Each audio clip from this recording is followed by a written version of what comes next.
Guys, please subscribe IS with Ojang sir and please press the bell icon to never miss an update. नमस्कार दोस्तों, जो student UPSC की preparation करना चाहते हैं उनको ये जानना बहुत ज़रूरी है कि आज की रिक्वायरमेंट क्या है। अगर हम आज यूपीएससी के बारे में बात करें तो एक शब्द है जो आपकी पढ़ाई के केंद्र में, आपके चिंतन के केंद्र में होना चाहिए, आपके थॉट प्रोसेस के सेंटर में होना चाहिए, और वो है एक शब्द new India.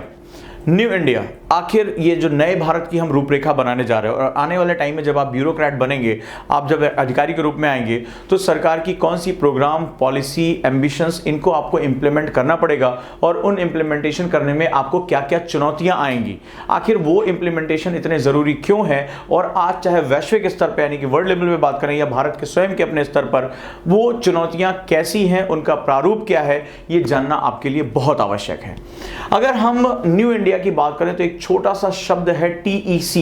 Transform, energize and clean, यानी कि इंडिया की जो पद्धतियां हैं, चाहे वो आर्थिक हो, सामाजिक हो, राजनीतिक हो, इनको आपको ट्रांसफॉर्म करना पड़ेगा, इनको तेजी से परिवर्तित करना पड़ेगा, एनर्जाइज करना पड़ेगा, अपने पूरे सिस्टम में जबरदस्त एनर्जी डालनी पड़ेगी, चाहे वो आर्थिक, राजनीतिक, सामाजिक किसी भी तरह का जो है वो सिस्टम हो, और सबसे बड़ी बात एक क्लीन यानी भ्रष्टाचार मुक्त भारत स्थापित करना पड़ेगा। ये TEC वर्ड जो हम इस्तेमाल करते हैं, जो हम इसके बारे में बात करते हैं, सुनने में तो ये बहुत छोटा लगता है, लेकिन जब हम इस तंत्र को, भारत जैसे एक वृहद देश के बारे में बात करते हैं जहां पर विभिन्न बोली, भाषाएं, जाति, धर्म, संस्कृतियां, इनका एक जबरदस्त तरीके से हमें प्रभाव देखने को मिलता है, ऐसी कंडीशन में एक ब्यूरोक्रेट, एक सिविल सेवक के सामने क्या चुनौतियां आ रही हैं और वो कैसे इनसे निपट सकता है, ये जानना बहुत आवश्यक है। आखिर ये TEC की स्थापना हम कैसे कर पाएंगे, आखिर हम जो है वो कैसे इस न्यू इंडिया की नींव को रख पाएंगे, क्या हमारे पास वो संसाधन हैं और उन संसाधनों को हम मोबिलाइज कैसे कर पाएंगे, उनको हम गतिशील कैसे कर पाएंगे,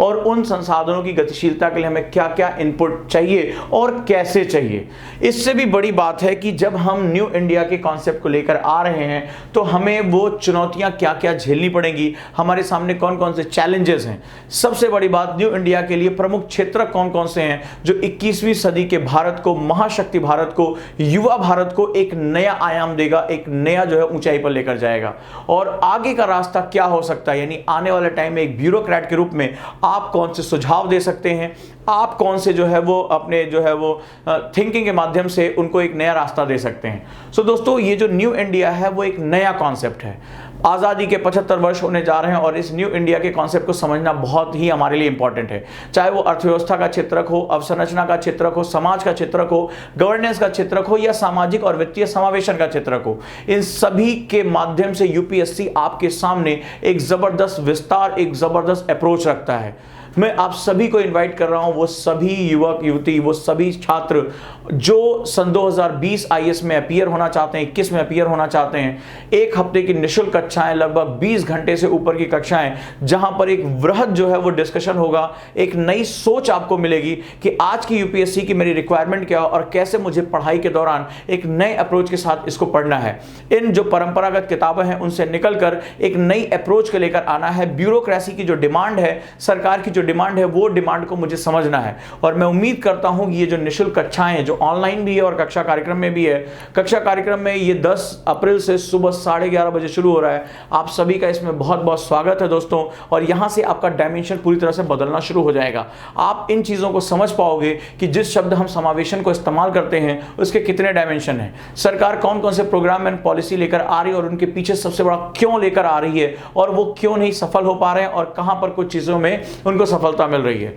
ये जो डायमेंशन, ये जो सोचने का तरीका है, ये जो चैलेंजिंग एटीट्यूड है और इंटरडिसिप्लिनरी अप्रोच है, यानी कि दो अलग अलग चीजों को जोड़कर हम कैसे एक नया विचार पैदा कर सकते हैं। लगातार मेरे साथ, मैं आपका गाइड उजांग, लगभग एक हफ्ते निःशुल्क कक्षाएं आपको एक डायमेंशन देंगी तैयारी का, एक नई सोच देगी गवर्नमेंट के डॉक्यूमेंट्स को पढ़ने का, और साथ ही साथ अपने जो सक्सेस प्लान है उसकी रूपरेखा बनाने का कि मुझे कब और कैसे इसको प्रिपेयर करना है। स्वागत है दोस्तों इस एक हफ्ते की क्लास में। ये कोई सेमिनार नहीं है, ये कोई एक जो है वो